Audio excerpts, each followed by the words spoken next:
Hello everyone, I hope everyone is fine.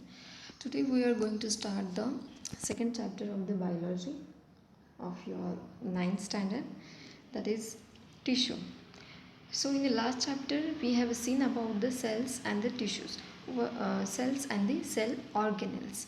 So if we have clear points about the cells and their organelles, then there is no any doubt to understand about the tissues or no any difficulties to get the points about the tissues. So now what is the mean by the cell?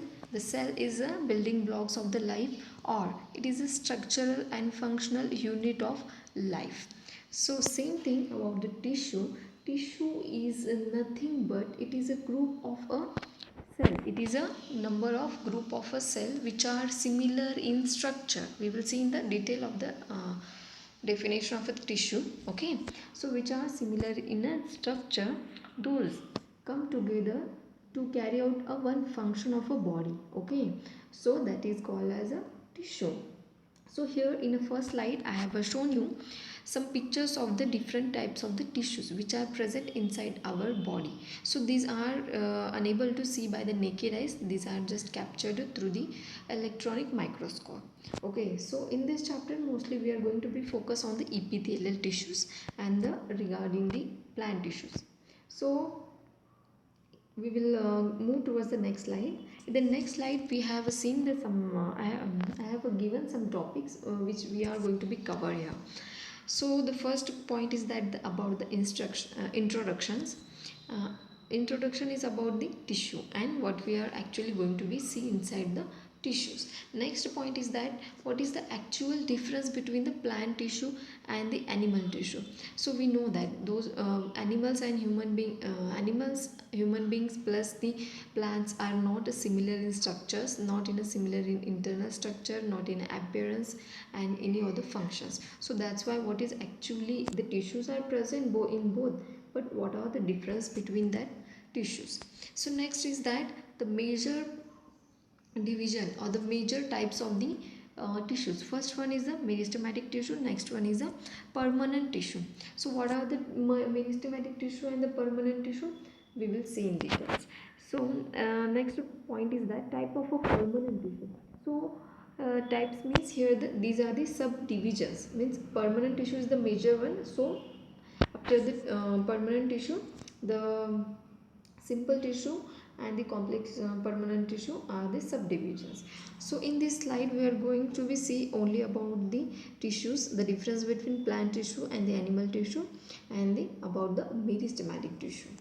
Okay, so we will move towards the next slide, that is the about tissue. So here is a standard definition of the tissue has given. So a group of the cell that are similar in structure and function together to achieve a specific function.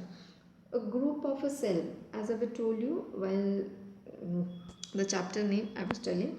So the number of group of a cells which appears in a same, means their size is same, their internal structure, their outer structure are equal or the similar. Such a cells come together. Okay, such a cells come together to form a structure that is actually become a tissue and togetherly carry out a function. We know that each and every cell has their own function, that may be a same cells or that may be a different cells. So the number of cells which are similar in structure that come together or collectively come together to form a structure known as a tissue. That tissue for what purpose? To carry out a specific function.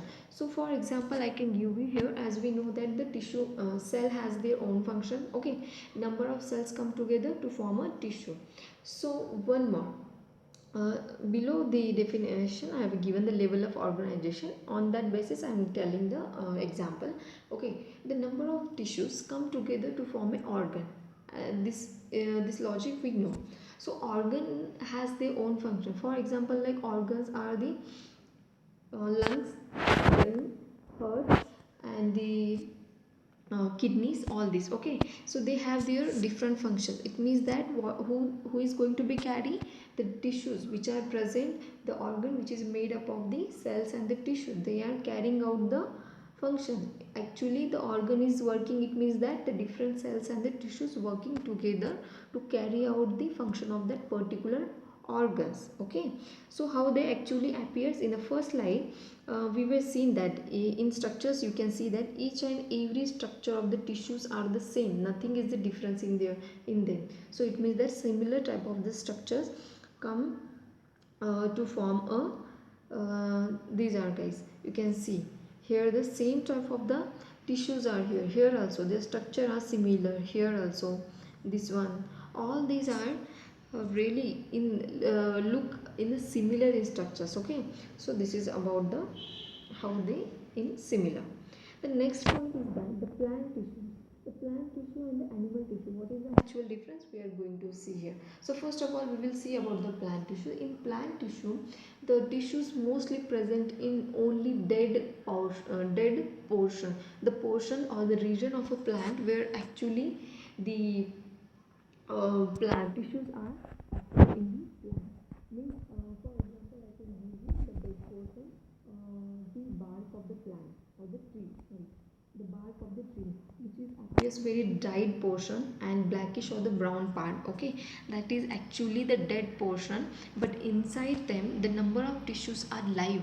So that's why they're able to conduct the water through the soil and able to supply towards the whole parts of the different plant parts. Okay, so that is actually the role of the dead supportive plant. So again they have said that those not only the dead one but they actually the supporting. We know that the upper branches are just connected to the trunks or the bark portion. So the bark portion is nothing but is a actually arised from the roots. Okay, those are act as a supportive one for the upper side of the different branches of the tree or the plant. Okay, so that's why mostly the plant tissues are present in the dead supportive portion to give them a mechanical support and the strength.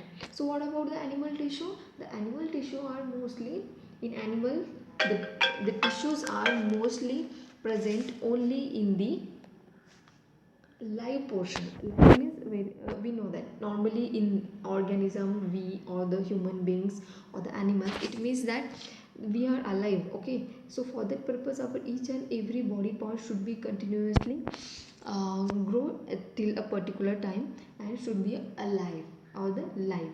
So that's why in the human beings the tissues are mostly present in the live portions. So the actual, what is the difference here about the plant tissue and animal tissue? The difference is that in plant tissue the tissues are present in the dead portion or the which helps in the support and the strength. In the animals the tissues are present in the live part or the live region where actually the growth takes place. If they are live, it means directly that they helps in the growth. Okay, so this is the difference. So next is that we are going to see about the actual what is mean by the meristematic tissue. Meristem, this is the one Greek word. Meristem means it's a dividing. So merist means it's a Greek word that is a divided. Okay, for our understanding the meristem means it's a something can divide, means something that have ability to divide in a another cell or the tissue. So that is called as a meristematic tissue, the tissue which have ability to divide to form a number of tissues. So those are known as a meristematic tissue. So here we will see about its characteristics or the about the meristematic tissue.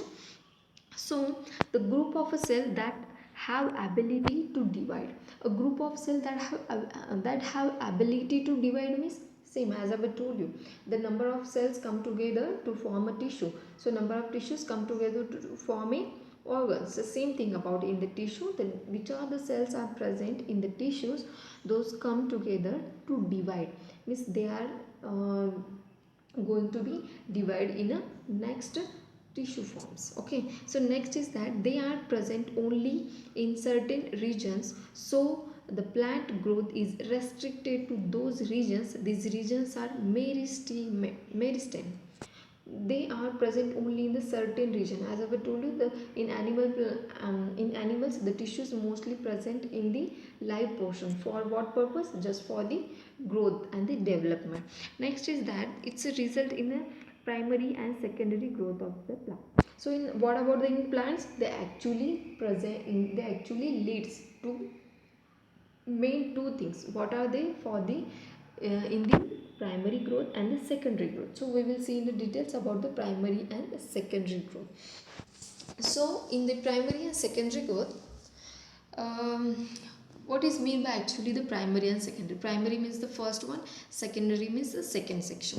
So the primary growth means the plant or the tree which grows in the height, okay, in the shoot wise or the root, okay, along the root which is very vertical, okay, vertically.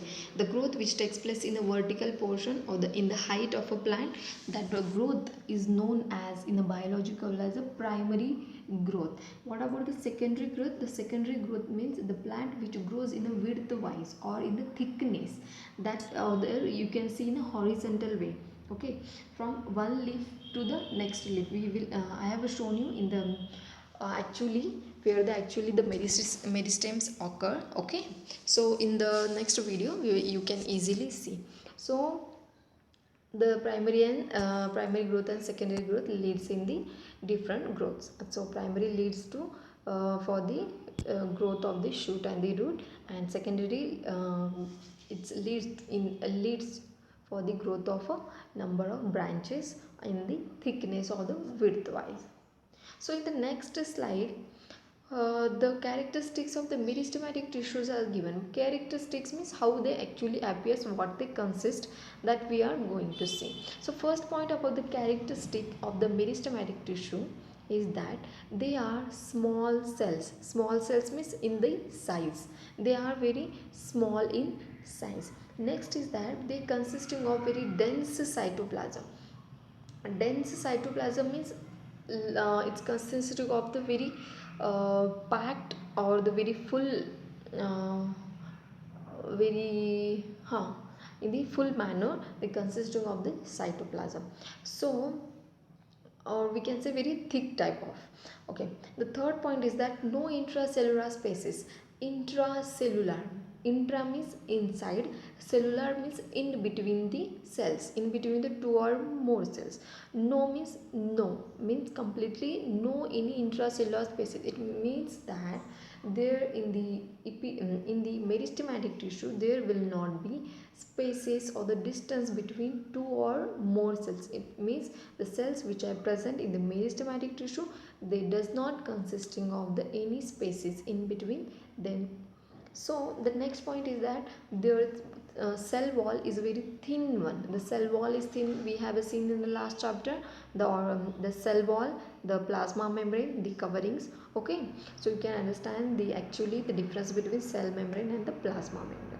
So here the cell wall. We are seeing here the characteristics of the meristematic tissue which are present in the plant. Okay, so those consisting of their cell wall is very thin type of.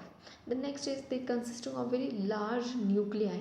Nuclei means the nucleus, okay. The nucleus which are present inside them, they consisting of the number of nucleus. So those are very in a small size. The no vacuoles, we know that what is the actual, the vacuoles are the one type of the organelles. What is its role, what is its structure, we know it properly.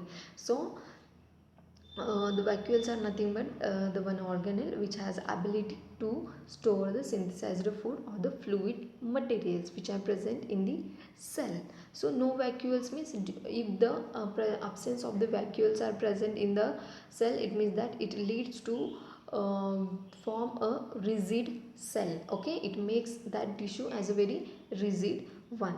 So this much we will see in this portion. So later we will discuss in the different video. Thank you.